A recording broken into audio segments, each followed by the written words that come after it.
contact our congressmen and women and tell them that we expect better. We need to provide real, evidence-based sexual education for our youth. Yeah. We need to demand crisis pregnancy centers secure real medical professionals who are trained in proper pregnancy dating and willing and able to inform a woman of all of her choices when facing an unplanned pregnancy. Yes. We need to make these same institutions accountable for their sometimes deceptive practices that they use to intentionally interfere with women's right to choose. Yes. We need to teach our sons and daughters that women are equal and worthy of our respect and trust. We need to ensure that contraception is accessible and affordable.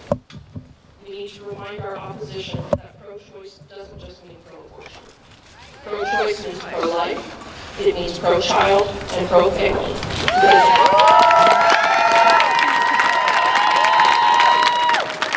Because we trust the woman to make her own healthcare decisions, and we will support her in whatever decision that she makes.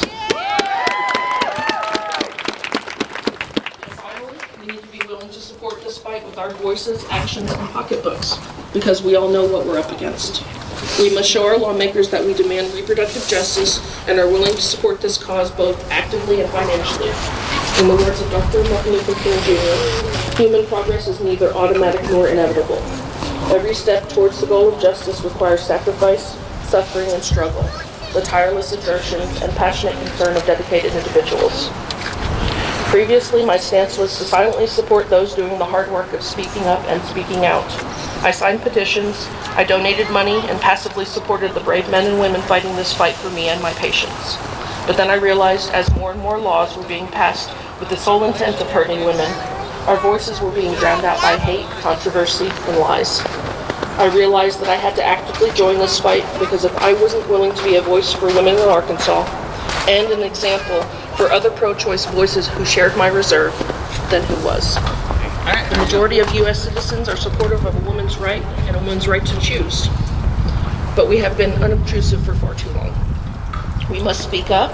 We must educate our families, our friends, and our peers. We must educate our lawmakers both to the facts of this movement, as well as to the fact that we are here, we are unwavering in our support of women, and we are ready to be heard.